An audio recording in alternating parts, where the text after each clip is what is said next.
This was not the topic I expected to kick off with, but this little show has tugged on my attention with such vigor that it's impossible for me to ignore. High Guardian Spice. Now, I haven't watched the show itself, but after watching a video touching upon the flaws in its fantasy world building and comparing it to another fantasy show, I went down a little rabbit hole trip of other YouTubers discussing the issues and, well, further issues with the show. I will not go into the depths about the show itself or the trouble surrounding the production of it, as I have no grounds to do that. But what I can do is discuss a couple of the topics related to its flawed world building and subpar magic system.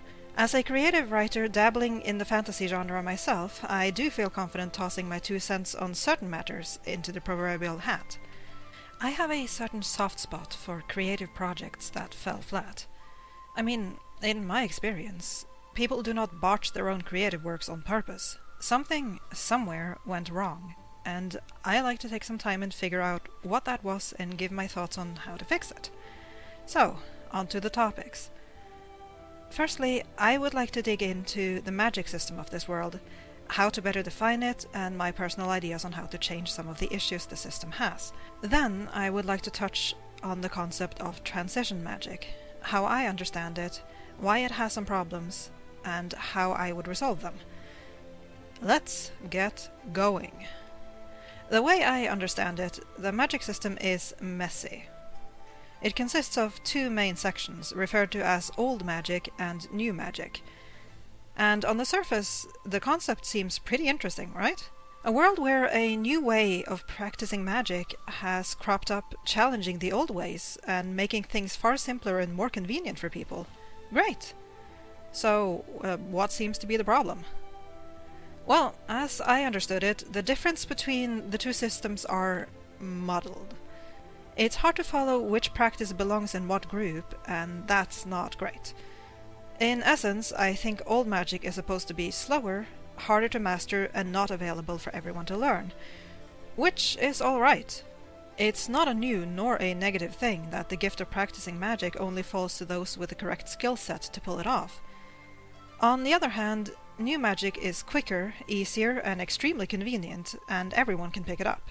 Also, not a terrible concept. It is also practically limitless, and has no downsides or drawbacks in the show.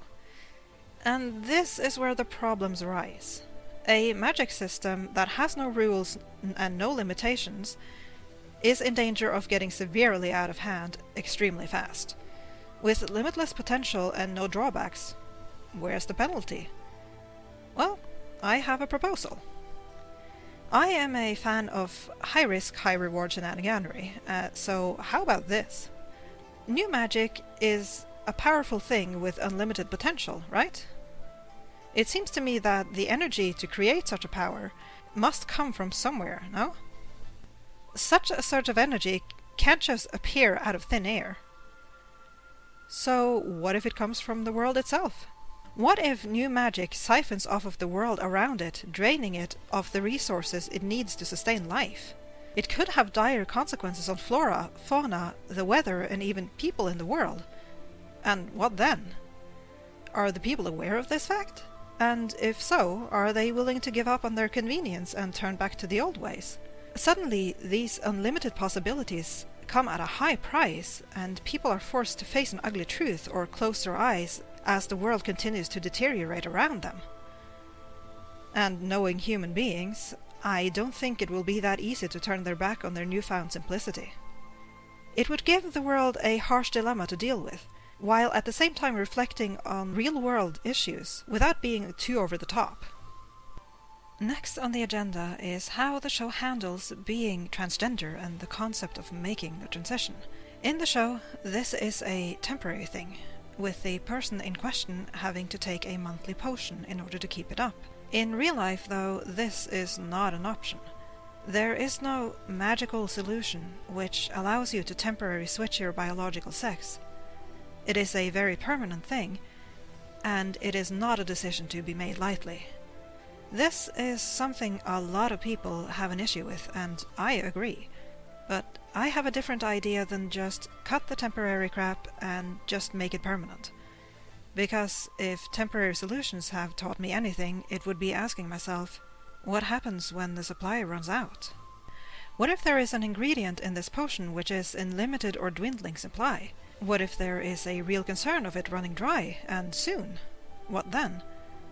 Suddenly there would be a constant question of, how long will this last? How long until this is no longer an option? I know I would have a hard time not stressing about the dwindling supply of something I need in order to truly be myself. All of a sudden there is a race against time to find a more permanent solution, and this seems to tie in great with the one openly trans character in the show. I understand that he is a teacher with the school in the story and a talented practitioner of magic. Perhaps he could have an investment in finding a more permanent solution for himself and others, which might even occasionally clash with his duties as a teacher. What if the solution is more like a traditional surgical procedure and has ties with old magic? It is a grueling procedure and a far cry from the simple monthly potion, but it is permanent. The possibilities are literally endless. And there we have it. My personal 2 cents on 2 of the issues this very problematic show seems to have. Feel free to throw your personal cents into the hat. I would love to hear your opinion. Until then, be mindful, stay safe, keep creating, and thank you for watching. Have a great day, everyone.